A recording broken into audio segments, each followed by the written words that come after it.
بسم الله الرحمن الرحيم ألف لام ميم غلبت الروم في أدنى الأرض وهم من بعد غلبهم سيغلبون في بضع سنين لله الأمر من قبل ومن بعد ويومئذ يفرح المؤمنون بنصر الله ينصر من يشاء وهو العزيز الرحيم وعد الله لا يخلف الله وعده ولكن أكثر الناس لا يعلمون ظاهرا من الحياة الدنيا وهم عن الآخرة هم غافلون أولم يتفكروا في أنفسهم ما خلق الله السماوات والأرض وما بينهما إلا بالحق وأجل مسمى وإن كثيرا من الناس بلقاء ربهم لكافرون أولم شروع اللہ کے نام سے جو بڑا مہربان نہایت رحم والا ہے۔ الف لام میم۔ اہل روم مغلوب ہو گئے نزدیک کے ملک میں، اور وہ مغلوب ہونے کے بعد عنقریب غالب آ جائیں گے۔ چند ہی سال میں پہلے بھی اور پیچھے بھی خدا ہی کا حکم ہے، اور اس روز مومن خوش ہو جائیں گے، یعنی خدا کی مدد سے۔ وہ جسے چاہتا ہے مدد دیتا ہے، اور وہ غالب اور مہربان ہے۔ یہ خدا کا وعدہ ہے، خدا اپنے وعدے کے خلاف نہیں کرتا، لیکن اکثر لوگ نہیں جانتے۔ یہ تو دنیا کی ظاہری زندگی کو جانتے ہیں اور آخرت کی طرف سے غافل ہیں۔ کیا انہوں نے اپنے دل میں غور نہیں کیا کہ خدا نے آسمانوں اور زمین کو اور جو کچھ ان دونوں کے درمیان ہے ان کو حکمت سے اور ایک وقت مقرر تک کے لیے پیدا کیا ہے، اور بہت سے لوگ اپنے پروردگار سے ملنے کے قائل ہی نہیں۔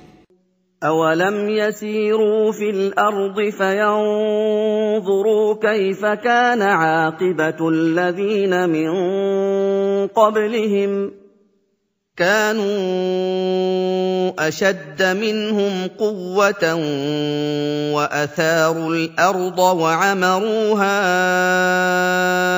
أَكْثَرَ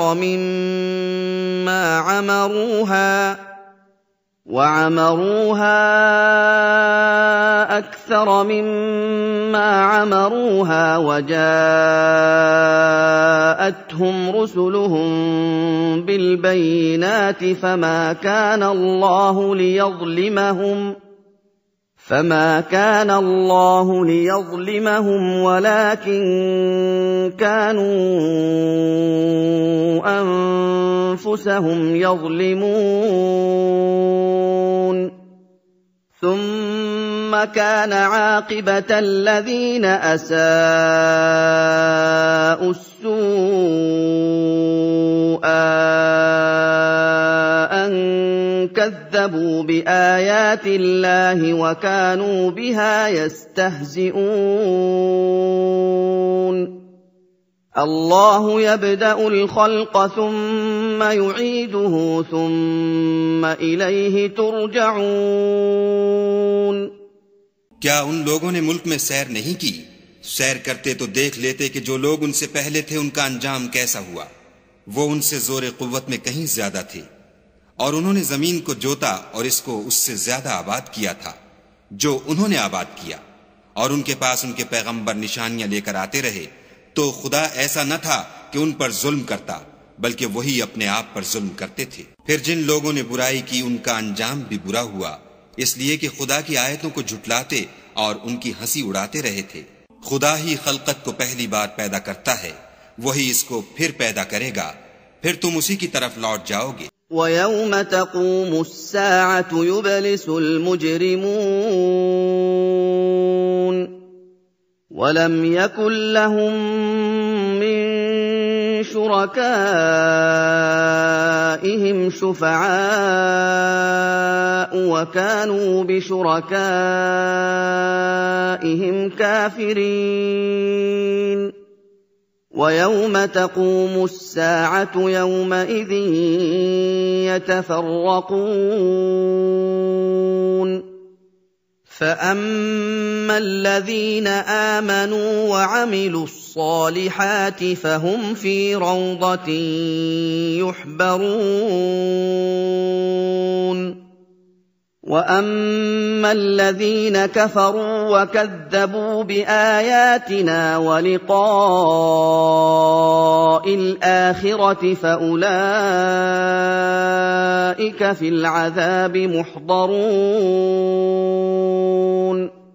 और जिस दिन कयामत बर्पा होगी, गुनहगार नाउम्मीद हो जाएंगे और उनके बनाए हुए शरीकों में से कोई उनका सिफारिशी न होगा और वो अपने शरीकों से नामुअतकिद हो जाएंगे। और जिस दिन कयामत बर्पा होगी, उस रोज वो अलग अलग फिरके हो जाएंगे। तो जो लोग ईमान लाए और अमल नेक करते रहे, वो बहिश्त के बाग में खुशहाल होंगे, और जिन्होंने कुफ्र किया और हमारी आयतों और आखिरत के आने को झुटलाया, वो अजाब में डाले जाएंगे। فَسُبْحَانَ اللَّهِ حِينَ تُمْسُونَ وَحِينَ تُصْبِحُونَ وَلَهُ الْحَمْدُ فِي السَّمَاوَاتِ وَالْأَرْضِ وَعَشِيًّا وَحِينَ تُظْهِرُونَ يُخْرِجُ الْحَيَّ مِنَ الْمَيِّتِ وَيُخْرِجُ الْمَيِّتَ مِنَ الْحَيِّ وَيُحْيِي الْأَرْضَ بَعْدَ مَوْتِهَا وَكَذَلِكَ تُخْرَجُونَ وَمِنْ آيَاتِهِ أَنْ خَلَقَكُم مِّن تُرَابٍ ثُمَّ إِذَا أَنتُم بَشَرٌ تَنتَشِرُونَ وَمِنْ آيَاتِهِ أَنْ خَلَقَ لَكُم مِّنْ أَنفُسِكُمْ أَزْوَاجًا لِّتَسْكُنُوا إِلَيْهَا وَجَعَلَ بَيْنَكُم مَّوَدَّةً وَرَحْمَةً ۚ إِنَّ فِي ذَلِكَ لَآيَاتٍ لِّقَوْمٍ يَتَفَكَّرُونَ। तो जिस वक्त तुमको शाम हो और जिस वक्त सुबह हो, खुदा की तस्बीह करो, यानी नमाज पढ़ो। और आसमानों और जमीन में उसी की तारीफ है, और तीसरे पहर भी, और जब दोपहर हो उस वक्त भी नमाज पढ़ा करो। वही जिंदे को मुर्दे से निकालता और वही मुर्दे को जिंदे से निकालता है, और वही जमीन को उसके मरने के बाद जिंदा करता है, और इसी तरह तुम दोबारा जमीन में से निकाले जाओगे। और उसी के निशानात और तसर्रुफात में से है कि उसने तुम्हें मट्टी से पैदा किया, फिर अब तुम इंसान होकर जा बजा फैल रहे हो। और उसी के निशानात और तसर्रुफात में से है कि उसने तुम्हारे लिए तुम्हारी ही जिन्स की औरतें पैदा की, ताकि उनकी तरफ मायल होकर आराम हासिल करो। और तुम में मोहब्बत और मेहरबानी पैदा कर दी। जो लोग गौर करते हैं, उनके लिए इन बातों में बहुत सी निशानियां हैं। وَمِنْ آيَاتِهِ خَلْقُ السَّمَاوَاتِ وَالْأَرْضِ وَاخْتِلَافُ أَلْسِنَتِكُمْ وَأَلْوَانِكُمْ ۚ إِنَّ فِي ذَلِكَ لَآيَاتٍ لِّلْعَالِمِينَ وَمِنْ آيَاتِهِ مَنَامُكُم بِاللَّيْلِ وَالنَّهَارِ وَابْتِغَاؤُكُم مِّن فَضْلِهِ ۚ إِنَّ فِي ذَلِكَ لَآيَاتٍ لِّقَوْمٍ يَسْمَعُونَ ومن آياته يريكم البرق خوفا وطمعا وينزل من السماء ماء فيحيي به الأرض بعد موتها إن في ذلك لآيات لقوم يعقلون اور اسی کے نشانات اور تصرفات میں سے ہے آسمانوں اور زمین کا پیدا کرنا اور تمہاری زبانوں اور رنگوں کا جدا جدا ہونا. اہل دانش کے لیے ان باتوں میں بہت سی نشانیاں ہیں. اور اسی کے نشانات اور تصرفات میں سے ہے تمہارا رات اور دن میں سونا اور اس کے فضل کا تلاش کرنا. جو لوگ سنتے ہیں ان کے لیے ان باتوں میں بہت سی نشانیاں ہیں. اور اسی کے نشانات اور تصرفات میں سے ہے کہ تم کو خوف اور امید دلانے کے لیے بجلی دکھاتا ہے اور آسمان سے مہ برساتا ہے، پھر زمین کو اس کے مر جانے کے بعد زندہ و شاداب کر دیتا ہے. عقل والوں کے لیے ان باتوں میں بہت سی نشانیاں ہیں. وَمِنْ آيَاتِهِ أَن تَقُومَ السَّمَاءُ وَالْأَرْضُ بِأَمْرِهِ ثُمَّ إِذَا دَعَاكُمْ دَعْوَةً مِّنَ الْأَرْضِ إِذَا أَنْتُمْ تَخْرُجُونَ وَلَهُ مَن فِي السَّمَاوَاتِ وَالْأَرْضِ كُلٌّ لَّهُ قَانِتُونَ وَهُوَ الَّذِي يَبْدَأُ الْخَلْقَ ثُمَّ يُعِيدُهُ وَهُوَ أَهْوَنُ عَلَيْهِ وَلَهُ الْمَثَلُ الْأَعْلَى فِي السَّمَاوَاتِ وَالْأَرْضِ وَهُوَ الْعَزِيزُ الْحَكِيمُ. اور اسی کے نشانات اور تصرفات میں سے ہے کہ آسمان اور زمین اس کے حکم سے قائم ہیں. پھر جب وہ تم کو زمین میں سے نکلنے کے لیے آواز دے گا تو تم جھٹ نکل پڑو گے. اور آسمانوں اور زمین میں جتنے فرشتے اور انسان وغیرہ ہیں اسی کے مملوک ہیں اور تمام اس کے فرما بردار ہیں. اور وہی تو ہے جو خلقت کو پہلی دفعہ پیدا کرتا ہے پھر اسے دوبارہ پیدا کرے گا، اور یہ اس کو بہت آسان ہے. اور آسمانوں اور زمین میں اس کی شان نہایت بلند ہے اور وہ غالب حکمت والا ہے. ضرب لكم مثلا من أنفسكم هل لكم مما ملكت أيمانكم من شركاء فيما رزقناكم هل لكم مما ملكت أيمانكم من شركاء فيما رزقناكم فأنتم فيه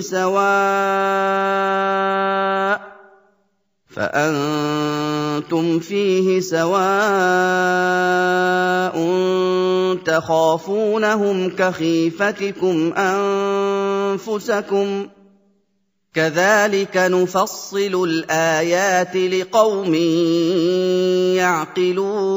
يعقلون بل اتبع الذين ظلموا أهواءهم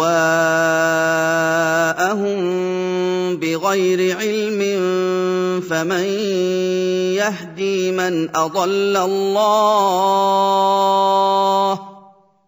وما لهم من ناصرين فأقم وجهك للدين حنيفا فطرة الله التي فطر الناس عليها لا تبديل لخلق الله ذلك الدين القيم ولكن أكثر الناس لا يعلمون. وہ تمہارے لیے تمہارے حال کی ایک مثال بیان فرماتا ہے کہ بھلا جن لونڈی غلاموں کے تم مالک ہو وہ اس مال میں جو ہم نے تم کو عطا فرمایا ہے تمہارے شریک ہیں، اور کیا تم اس میں ان کو اپنے برابر مالک سمجھتے ہو؟ اور کیا تم ان سے اس طرح ڈرتے ہو جس طرح اپنوں سے ڈرتے ہو؟ اس طرح ہم عقل والوں کے لیے اپنی آیتیں کھول کھول کر بیان کرتے ہیں، مگر جو ظالم ہیں بے سمجھے اپنی خواہشوں کے پیچھے چلتے ہیں، تو جس کو خدا گمراہ کرے اسے کون ہدایت دے سکتا ہے، اور ان کا کوئی مددگار نہیں۔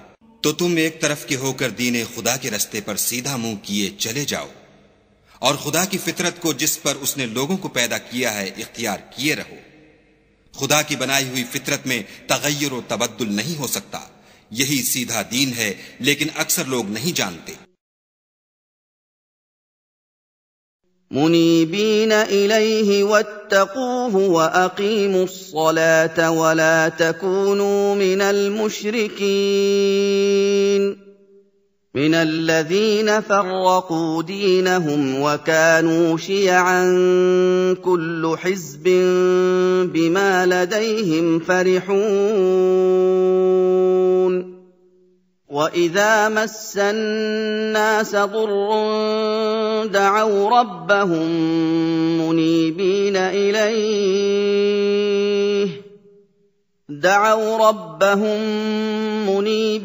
إِلَيْهِ ثُمَّ إِذَا أَذَاقَهُم مِّنْهُ رَحْمَةً إِذَا فَرِيقٌ مِّنْهُم بِرَبِّهِمْ يُشْرِكُونَ لِيَكْفُرُوا بِمَا آتَيْنَاهُمْ فَتَمَتَّعُوا فَسَوْفَ تَعْلَمُونَ۔ مومنوں، اسی خدا کی طرف رجوع کیے رہو اور اس سے ڈرتے رہو، اور نماز پڑھتے رہو، اور مشرکوں میں نہ ہونا، اور نہ ان لوگوں میں ہونا جنہوں نے اپنے دین کو ٹکڑے ٹکڑے کر دیا اور خود فرقے فرقے ہو گئے۔ سب فرقے اسی سے خوش ہیں جو ان کے پاس ہے، اور جب لوگوں کو تکلیف پہنچتی ہے تو اپنے پروردگار کو پکارتے اور اسی کی طرف رجوع ہوتے ہیں۔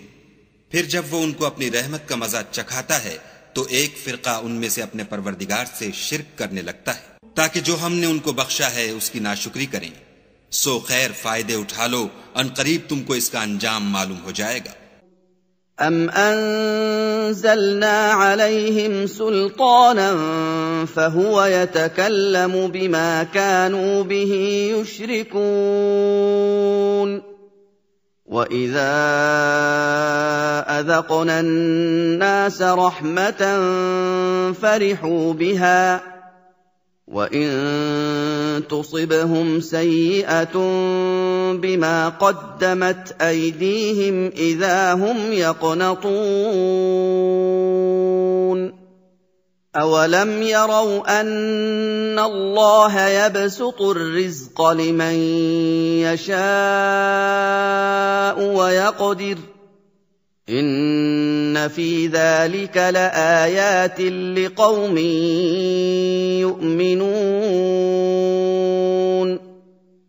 فَآتِ ذَا الْقُرْبَى حَقَّهُ وَالْمِسْكِينَ وَابْنَ السَّبِيلِ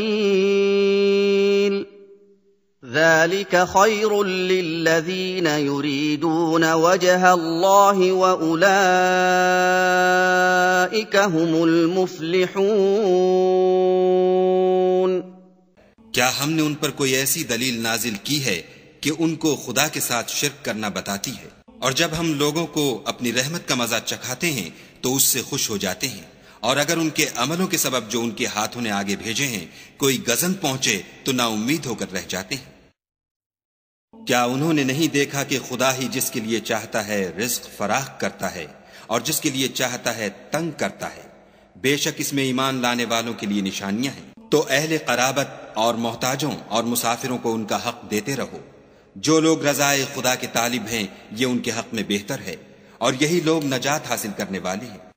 وَمَا آتَيْتُم مِّن رِّبًا لِّيَرْبُوَ فِي أَمْوَالِ النَّاسِ فَلَا يَرْبُو عِندَ اللَّهِ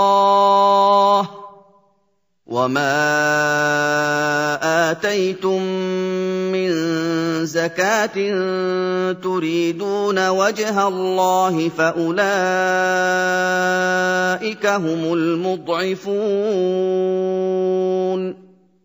اللَّهُ الَّذِي خَلَقَكُمْ ثُمَّ رَزَقَكُمْ ثُمَّ يُمِيتُكُمْ ثُمَّ يُحْيِيكُمْ هل من شركائكم من يفعل من ذلكم من شيء سبحانه وتعالى عما يشركون और जो तुम सूद देते हो कि लोगों के माल में अफजाइश हो तो खुदा के नजदीक उसमें अफजाइश नहीं होती, और जो तुम ज़कात देते हो और उससे खुदा की रजामंदी तलब करते हो तो वो मूजिबे बरकत है, और ऐसे ही लोग अपने माल को दो चंद सह चंद करने वाले हैं। खुदा ही तो है जिसने तुमको पैदा किया, फिर तुमको रिज्क दिया, फिर तुम्हें मारेगा, फिर जिंदा करेगा।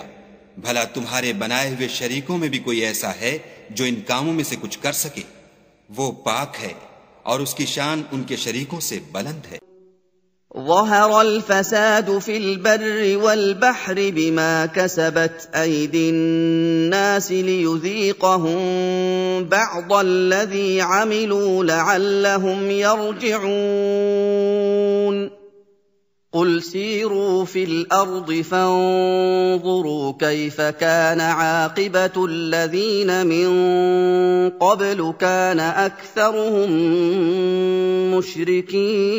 مشركين فأقم وجهك للدين القيم من قبل أن يأتي يوم لا مرد له من الله يومئذ يصدعون من كفر فعليه كفره ومن عمل صالحا فلأنفسهم يمهدون ليجزي الذين آمنوا وعملوا الصالحات من فضله إنه لا يحب الكافرين। खुशकी और तरी में लोगों के आमाल के सबब फसाद फैल गया है ताकि खुदा उनको उनके बाज आमाल का मजा चखाए। अजब नहीं कि वो बाज आ जाएं।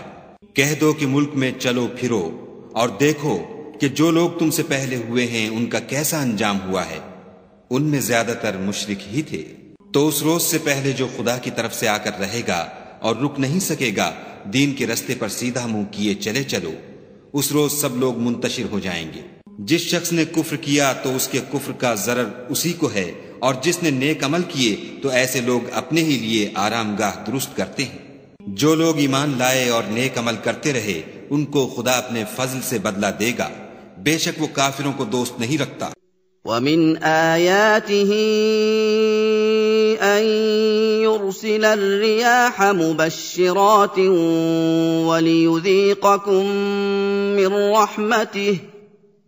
وليذيقكم من رحمته ولتجري الفلك بأمره ولتبتغوا من فضله ولعلكم تشكرون ولقد أرسلنا من قبلك رسلا إلى قومهم فجاءوهم بالبينات فانتقمنا من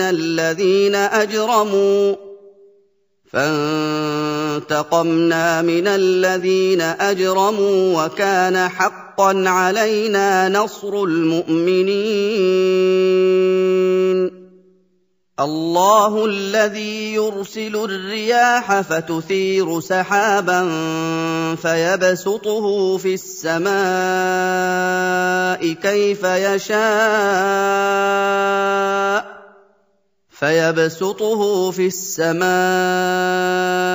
كيف يشاء ويجعله كسفا فترى الودق يخرج من خلاله فإذا أصاب به من يشاء من عباده إذا هم يستبشرون وإن كانوا من قبل أن ينزل عليهم من قبله لمبلسين فانظر إلى آثار رحمة الله كيف يحيي الأرض بعد موتها إن ذلك لمحيي الموتى وهو على كل شيء قدير. और उसी की निशानियों में से है कि हवाओं को भेजता है कि खुशखबरी देती हैं ताकि तुमको अपनी रहमत के मजे चखाए और ताकि उसके हुक्म से कश्तियां चलें और ताकि तुम उसके फजल से रोजी तलब करो। अजब नहीं कि तुम शुक्र करो।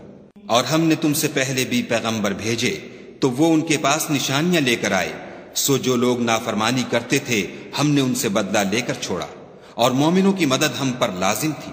खुदा ही तो है जो हवाओं को चलाता है तो वो बादल को उभारती हैं, फिर खुदा उसको जिस तरह चाहता है आसमान में फैला देता और तह बतह कर देता है। फिर तुम देखते हो कि उसके बीच में से मेह निकलने लगता है, फिर जब वो अपने बंदों में से जिन पर चाहता है उसे बरसा देता है तो वो खुश हो जाते हैं, और पेशतर तो वो मेह के उतरने से पहले नाउम्मीद हो रहे थे। तो ए देखने वाले, खुदा की रहमत की निशानियों की तरफ देख कि वो किस तरह जमीन को उसके मरने के बाद जिंदा करता है। बेशक वो मुर्दों को जिंदा करने वाला है और वो हर चीज पर कादिर है। वलइन अरसलना रीहन फरअवहु मुस्फर्रन लظल्लू मिन बअदिही यकफुरून فإنك لا تسمع الموتى ولا تسمع الصم الدعاء إذا ولوا مدبرين وما أنت بهاد العمي عن ضلالتهم إن تسمع إلا من يؤمن بآياتنا فهم مسلمون.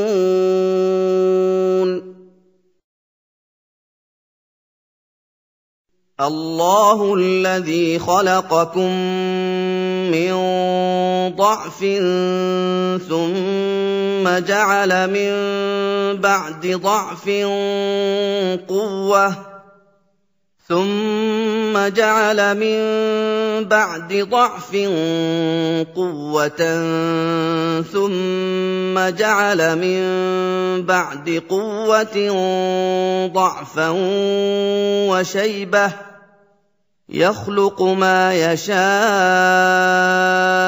وهو العليم القدير. और अगर हम ऐसी हवा भेजें कि वो उसके सबब खेती को देखें कि जर्द हो गई है तो उसके बाद वो नाशुक्री करने लग जाएं, तो तुम मुर्दों को बात नहीं सुना सकते और न बहरों को जब वो पीठ फेर कर फिर जाएं आवाज सुना सकते और न अंधों को उनकी गुमराही से निकाल कर राह रास्त पर ला सकते हो। तुम तो उन्हीं लोगों को सुना सकते हो जो हमारी आयतों पर ईमान लाते हैं, सो वही फर्माबरदार है। खुदा ही तो है जिसने तुमको इब्तिदा में कमजोर हालत में पैदा किया, फिर कमजोरी के बाद ताकत इनायत की, फिर ताकत के बाद कमजोरी और बुढ़ापा दिया। वो जो चाहता है पैदा करता है और वो साहिब दानिश और साहिब कुदरत है। وَيَوْمَ تَقُومُ السَّاعَةُ يُقْسِمُ الْمُجْرِمُونَ مَا لَبِثُوا غَيْرَ سَاعَةٍ كَذَلِكَ كَانُوا يُؤْفَكُونَ. وَقَالَ الَّذِينَ أُوتُوا الْعِلْمَ وَالْإِيمَانَ لَقَدْ لَبِثْتُمْ فِي كِتَابِ اللَّهِ إِلَىٰ يَوْمِ الْبَعْثِ فهذا يوم البعث ولكنكم كنتم لا تعلمون. فيومئذ لا ينفع الذين ظلموا معذرتهم ولا هم يستعتبون. وَلَقَدْ ضَرَبْنَا لِلنَّاسِ فِي هَٰذَا الْقُرْآنِ مِن كُلِّ مَثَلٍ وَلَئِن جِئْتَهُم بِآيَةٍ لَّيَقُولَنَّ الَّذِينَ كَفَرُوا إِنْ أَنتُمْ إِلَّا مُبْطِلُونَ. كذلك يطبع الله على قلوب الذين لا يعلمون فاصبر إن وعد الله حق ولا يستخفنك الذين لا يوقنون۔ اور جس روز قیامت برپا ہوگی گناہگار قسمیں اٹھائیں گے کہ وہ دنیا میں ایک گھڑی سے زیادہ نہیں رہے تھے، اسی طرح وہ رستے سے الٹے جاتے تھے۔ اور جن لوگوں کو علم اور ایمان دیا گیا تھا وہ کہیں گے کہ خدا کی کتاب کے مطابق تم قیامت تک رہے ہو، اور یہ قیامت ہی کا دن ہے لیکن تم کو اس کا یقین ہی نہ تھا۔ تو اس روز ظالم لوگوں کو ان کا عذر کچھ فائدہ نہ دے گا اور نہ ان سے توبہ قبول کی جائے گی۔ اور ہم نے لوگوں کے سمجھانے کے لیے اس قرآن میں ہر طرح کی مثال بیان کر دی ہے، اور اگر تم ان کے سامنے کوئی نشانی پیش کرو تو یہ کافر کہہ دیں گے کہ تم تو جھوٹے ہو۔ اسی طرح خدا ان لوگوں کے دلوں پر جو سمجھ نہیں رکھتے مہر لگا دیتا ہے۔ پس تم صبر کرو، بے شک خدا کا وعدہ سچا ہے، اور دیکھو جو لوگ یقین نہیں رکھتے وہ تمہیں اوچھا نہ بنا دیں۔